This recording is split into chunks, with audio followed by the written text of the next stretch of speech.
Hello बच्चों, कैसे हो आप सब। फिजिक्स गिरी में आपका स्वागत है। तो आज हम पढ़ेंगे दूसरे पार्ट, गॉस की प्रमेय तथा उससे संबंधित चीजें। तो उससे पहले कुछ चीजों को हम जान लेते हैं।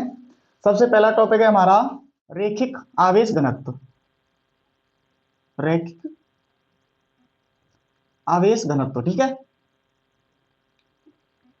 घनत्व देखो, ये हमारा कोई तार है मान लो, ठीक है। इसकी लंबाई एल है, ठीक है। इस पर कोई आवेश वितरित है एक समान रूप से, ठीक है। तो इसकी जो एकांक लंबाई है, एकांक लंबाई, ठीक है, उस पर जो आवेश की मात्रा है, उसका परिमाण आवेश का, उसी को हम क्या कहेंगे, रैखिक आवेश घनत्व कहेंगे। इसकी डेफिनेशन लिखते हैं। एकांक लंबाई के, एकांक लंबाई के तार पर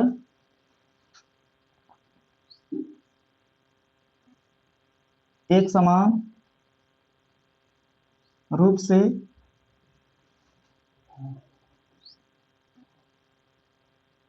वितरित आवेश को रैखिक आवेश घनत्व कहते हैं, ठीक है। रैखिक आवेश घनत्व कहते हैं, घनत्व कहते हैं। फॉर्मूला क्या होता है इसका, लेमडा बराबर क्यू अपॉन एल, ठीक है। इसका मात्रक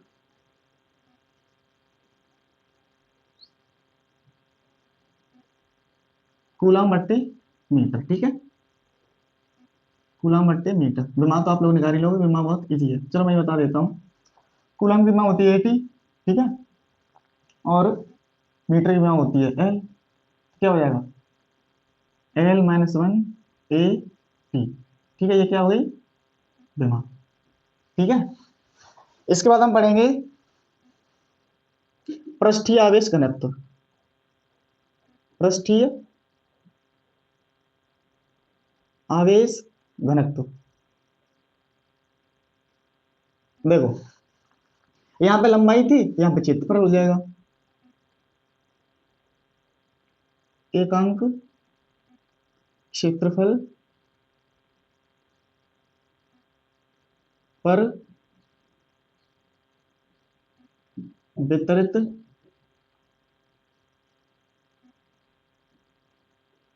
आवेश को पृष्ठीय आवेश घनत्व कहते हैं, ठीक है। इसका फॉर्मूला होता है सिग्मा बराबर क्यू अपॉन ए, ठीक है। मात्रक क्या हो जाएगा,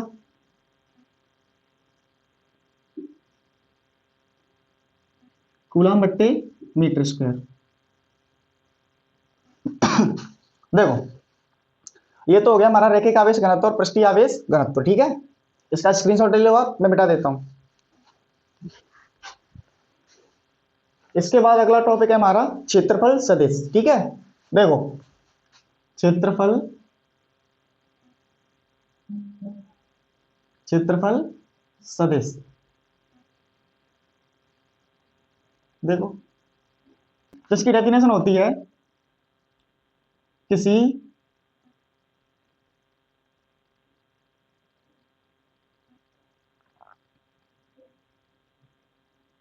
सतह के लिए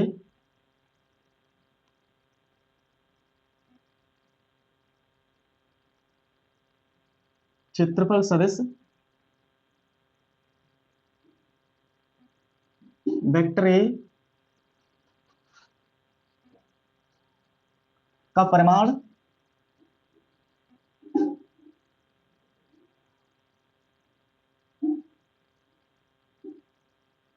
उस सतह के क्षेत्रफल के बराबर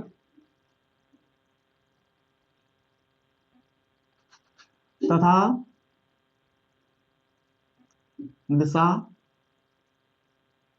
उस सतह के अभिलंबवत होती है, ठीक है, अभिलंबवत होती है। देखो, मान लो ये कोई सतह है हमारी, ठीक है, ये सर्किल है,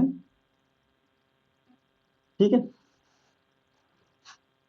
तो यहां से इसके क्षेत्रफल सदिश का जो मान है वो इस गोले के क्षेत्रफल के बराबर होगा, पाई आर स्क्वायर के, ठीक है। और दिशा, ये जो सतह है गोला की, इस सतह के अभिलंबवत होगी इस तरफ, ठीक है।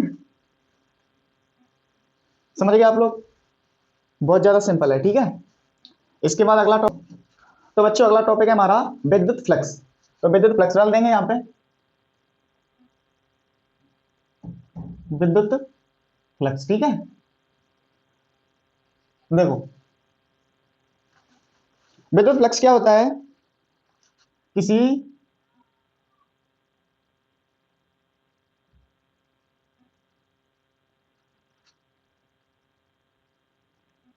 एक समान विद्युत क्षेत्र में स्थित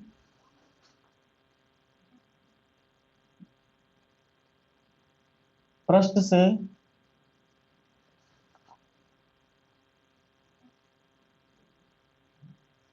पृष्ठ से अविलंबवत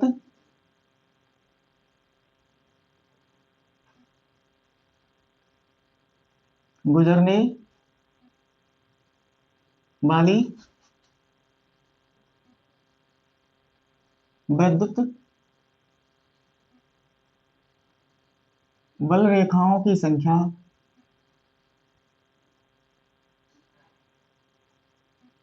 संख्या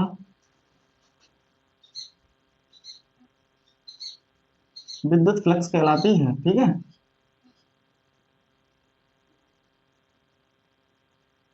विद्युत फ्लक्स कहलाती है, ठीक है बच्चों। इसका जो फॉर्मूला होता है वो यहां से निकलता है, देखो, ये कोई एक समान विद्युत क्षेत्र है, ठीक है, ये हमारा एक समान विद्युत क्षेत्र है यहाँ पे, ठीक है, ये विद्युत क्षेत्र हो गया, ठीक है। यहाँ पे कोई सतह रखी हुई है ऐसे करके, ठीक है, ये कोई सतह रखी हुई है हमारे पास, ठीक है। अब इस सतह का क्षेत्रफल कहाँ होगा? यहाँ, ठीक है, यही तो होगा। देखो भाई, अब इसका जो फॉर्मूला होता है वो होता है फाई बराबर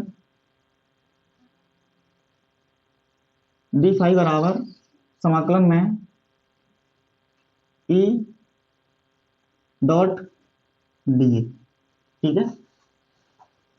अगर समाकलन कर दोगे आप इनका इनटू, ठीक है, समाकलन कर दोगे तो क्या होगा? फाई बराबर ई ए कॉस थीटा, ठीक है। अब देखो, कॉस थीटा को हम यहाँ पे हटा सकते हैं, क्यों? क्योंकि यहां से इसके बीच में और इसके बीच में कोण कितना है? 0। जो दिशा हमारी विद्युत क्षेत्र की है वही क्षेत्रफल सदिश की है, तो इसलिए कोण कितना हो जाएगा इन दोनों के बीच में? 0। तो cos थीटा क्या हो जाएगा? गायब। cos 0 का मान 1, ठीक है। तो फाई बराबर क्या हो गया? ई गुणा ए, ठीक है। बाई चांस इसकी दिशा इधर होती ऊपर की तरफ, ठीक है, तो क्या होता? cos थीटा का मान 0 हो जाता। अगर ये ऐसे होता इसकी दिशा इधर होती, तो क्या होता? फाई बराबर ये cos थीटा हम रखते हैं यहाँ पे, ठीक है। cos का मान कितना हो जाता? 90। cos 90 का मान 0। तो इस स्थिति में फाई बराबर क्या हो जाएगा? 0, ठीक है। देखो बहुत सिंपल है, इसको नोट कर लो। इसके बाद हम अगला टॉपिक करते हैं गॉस की प्रमेय, ठीक है। नोट करो जल्दी से फटाफट। विद्युत फ्लक्स का जो मात्रक होता है वो विद्युत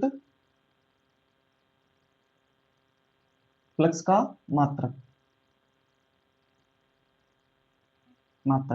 फॉर्मूला क्या था इसका? फाई बराबर ई ए कॉस थीटा, ठीक है। ई का मात्रक क्या होता है? न्यूटन बट्टे कूलम, न्यूटन बट्टे कूलम, एरिया का मीटर स्क्वायर। तो इसका क्या हो गया? मात्रक। ठीक है, विमा निकाल दो यहीं से। विमा कैसे निकालोगे? न्यूटन की विमा M L T minus two, Coulomb की विमा ए टी, मीटर की विमा एल टू। ठीक है, इन सबको सॉल्व कर दो तो विमा आ जाएगी तुम्हारी, एम तो सेम है, एल टू एल थ्री हो जाएंगे। ठीक है, ए टी कितनी है यहाँ पे? एक, ऊपर कितनी है? दो, तो माइनस तीन। ठीक है, ए ऊपर जाके माइनस की हो जाएगी। ठीक है, ये होगी इसकी विमा।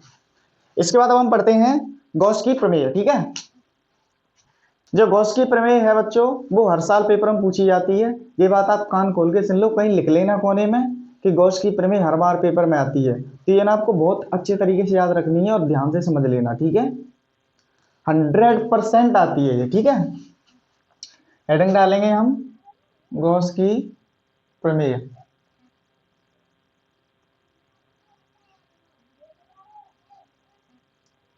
गॉस की प्रमेय। ठीक है, 100% ये पेपर में आती है, तो याद रखना इसको। ठीक है, देखो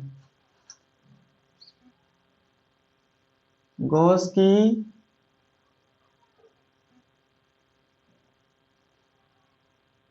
प्रमेय के अनुसार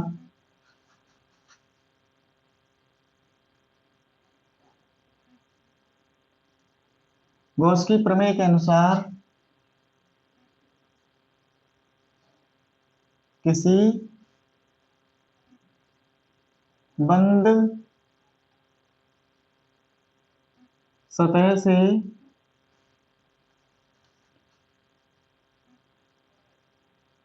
निर्गत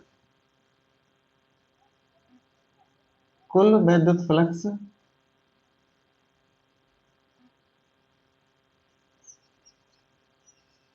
कुल वैद्युत फ्लक्स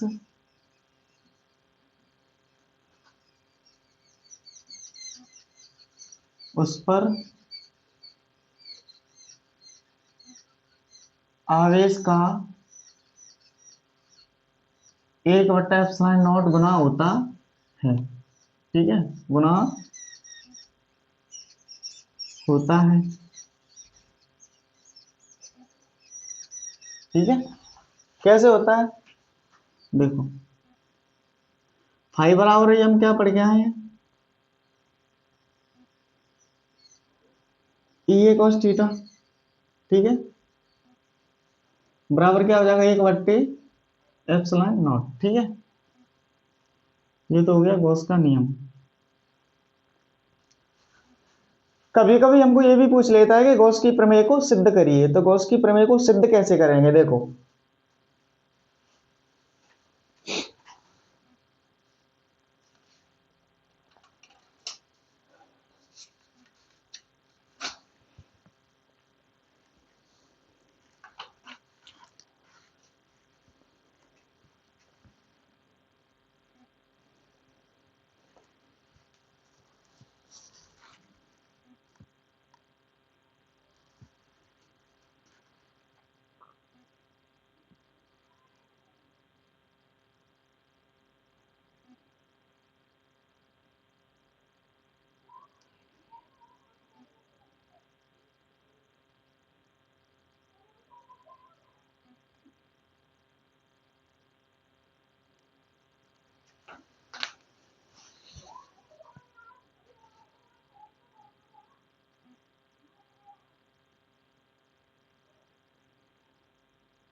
देखो बच्चों, अब करेंगे गॉस की प्रमेय की उत्पत्ति, ठीक है।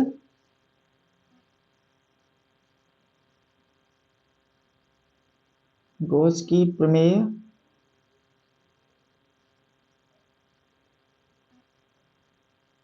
की उत्पत्ति कैसे हुई। मान लो मैं यहाँ पे कोई एक बंद सतह मान लेता हूं, ठीक है, ये गोला है, ठीक है। इसमें से मैं एक अल्प क्षेत्रफल ले लेता हूं, अल्प, ठीक है, डी ए, ठीक है। अब फाई बराबर क्या होता है, डी फाई बराबर क्या था अभी, E D A cos theta, ठीक है। क्योंकि वैद्युत फ्लक्स है वो केवल सतह से लंबवत गुजरता है, तो लंबवत में क्या हो जाएगा, कॉस का मान या तो 0 होगा या फिर 180 होगा, तो कॉस हट जाएगा, तो डी फाई बराबर क्या आ गया, ई इंटू डी ए, ठीक है। समाकलन कर दो दोनों तरफ, तो डी फाई का क्या हो जाएगा, फाई, ई को बाहर ले लो, इधर समाकलन में रह जाएगा डी ए, ठीक है। ये हमारा गोला है, इसका अल्प क्षेत्रफल डी ए है, पूरे गोले का क्षेत्रफल क्या हो जाता है 4 पाई r², ठीक है। फाई बराबर ई इंटू 4 पाई r², ठीक है। अब देखो ई का मान रख दो यहाँ पे, ई का मान क्या होता है, k³/r² इंटू 4 पाई r², ठीक है। देखो आगे k का मान रख दो यहाँ पे, k का मान कितना होता है 1/4 पाई इंटू एप्सिलॉन नॉट गुणा q/r² इंटू 4 पाई r²। देखो क्या क्या कट जाएगा, 4 पाई से 4 पाई कट गया, r² से r² कट गया, अब क्या बचा, यहाँ पे हमारा बचेगा फाई बराबर q/एप्सिलॉन नॉट। यही तो कॉस की प्रमेय है, फाई बराबर, फाई बराबर जो किसी बंद सतह से निर्गत कुल वैद्युत फ्लक्स उस पर आवेश का 1/एप्सिलॉन नॉट गुना होता है, तो आवेश कहाँ है, ये रहा q, और 1/एप्सिलॉन नॉट ये रहा, ठीक है। तो अतः हम कह सकते हैं कि यही गॉस का नियम है, ठीक है, यही गॉस का नियम है।